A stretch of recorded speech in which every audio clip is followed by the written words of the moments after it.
Hi there, my name is Zaick. I'm a first year Justice Studies student at Bow Valley College, specializing in law enforcement.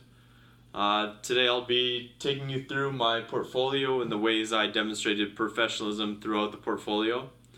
So let's go. First way I demonstrated professionalism throughout my portfolio was attention to detail. Throughout my portfolio, I paid attention to my grammar, sentence structure, how visually appealing it was. So basically everything was paid great deal of attention to. And then secondly, basically I followed the instructions set out for every portion of the portfolio. I believe it's very important to follow instructions when they're given, and that's a way you can definitely demonstrate professionalism. And thirdly, I took the assignment very seriously. I took it as if I was really applying to a job, and I was really basically following up through the email for the job. I just basically took it as good practice, and that was another way I demonstrated professionalism. And then two things that you can do to show professionalism within the workplace. Firstly, deportment is very, very important. So the way you dress, the way you handle yourself, the way you carry yourself, and basically just your behavior within the workplace is very important. And then basically the second way is demonstrate interpersonal skills within the workplace, whether that be with your coworkers or with the public. As we're in the justice field, the public is very important. So basically, handling the public with respect, and that's the way you can handle yourself professionally. And then my most important takeaway within the class is to handle yourself professionally in every case. The way you dress, basically the way you write emails, the way you're doing workplace correspondence, interpersonal skills. All of these things need to be handled with professionalism, and basically your professionalism is throughout. It's emails, it's your interpersonal communication. So now let's jump into the portfolio. And so just with my cover page, the way I demonstrated professionalism, I just wanted to keep it nice and simple, but visually appealing at the same time. So basically I wanted to include everything that needed to be included in a title page. Basically include my name, of course, instructor's name, date, title of a portfolio, basically where I go to school, include all of that, and I'll of course have a header and footer attached to it. And then scrolling down, we just get to table of contents, and basically the way I demonstrated professionalism within the table of contents was just to keep it nice and clean, nice and simple. Basically have every page number correspond with the correct page, of course. And then as we scroll down, we get to my personal bio. So my personal bio, I basically separated into 3 paragraphs, 3 main points. So one paragraph was my school experience at Bow Valley College. Second was my workplace experience throughout all my jobs that I've had. And then thirdly, basically my volunteer experience. So what I've gained throughout my volunteer experience that I've done. So that's basically with that. Sentence structure is very important, and grammar and spelling, of course. And then as we go down, get to the sample incident report. And with my workplace experience, I'm a supervisor at a downtown building. So I've done plenty of incident reports, and I know how important it is for attention to detail to be taken for incident reports. So basically the layout of an incident report is very specific and has to be done a certain way. And basically it's important within an incident report is to have all of the details of the incident exactly correct, times correct for things that happen within the incident report. And it's important to not be subjective with, or to be subjective within it, and not put in your input and just basically have the information itself. You don't want to have your perspective in the incident report.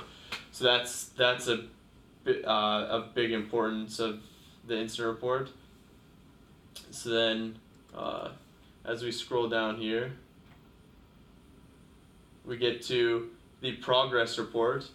So for the progress report, I chose to do my mental health class, and basically for that I wanted to put for the objective for mental health. The objective of the class was basically to be able to handle vulnerable individuals, and basically with that we're getting certification within mental health first aid and ASSIST, which is Applied Suicide Intervention Skills Training.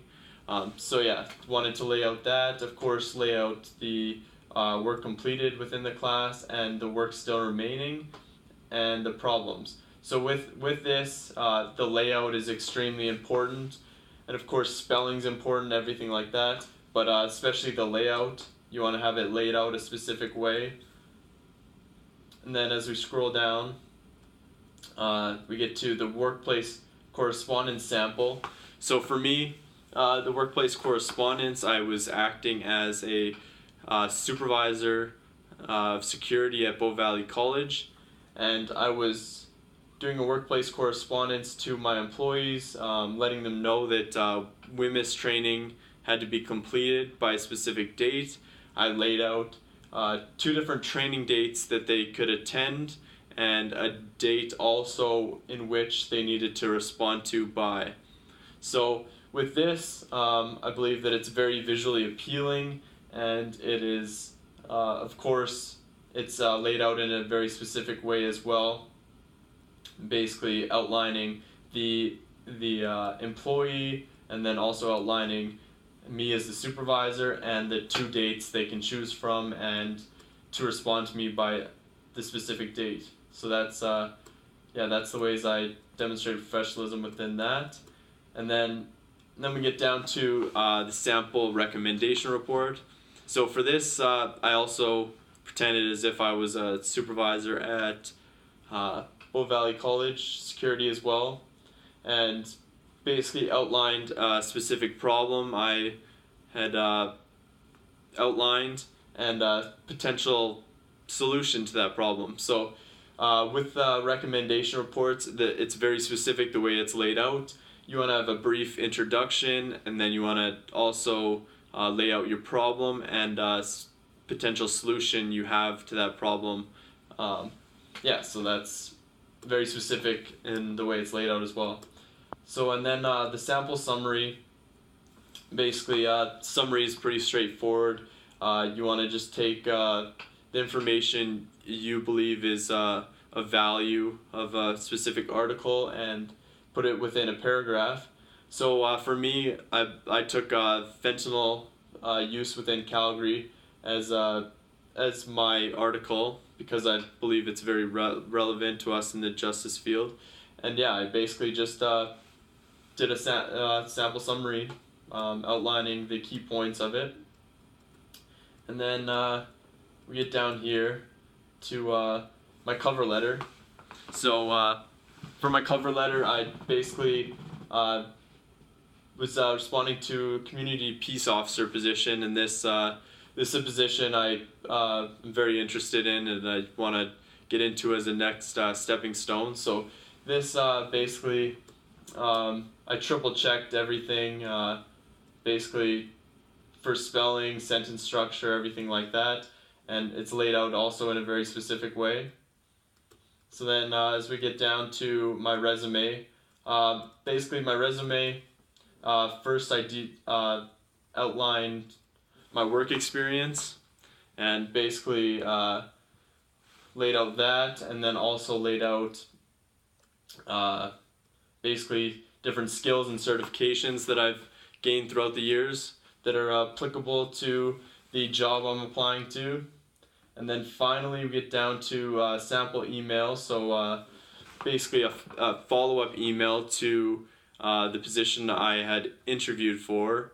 And basically with this sample email, basically just wanted to thank the recruiter for their time, and just wanted to reiterate my interest for the position, and basically tell them that I believe that I am would be of value to the organization, and just leave it brief, but also really outline the fact that I am very interested in the position, and I believe that I am would be of value to them. So yeah, that's the final page of my portfolio. Thank you very much.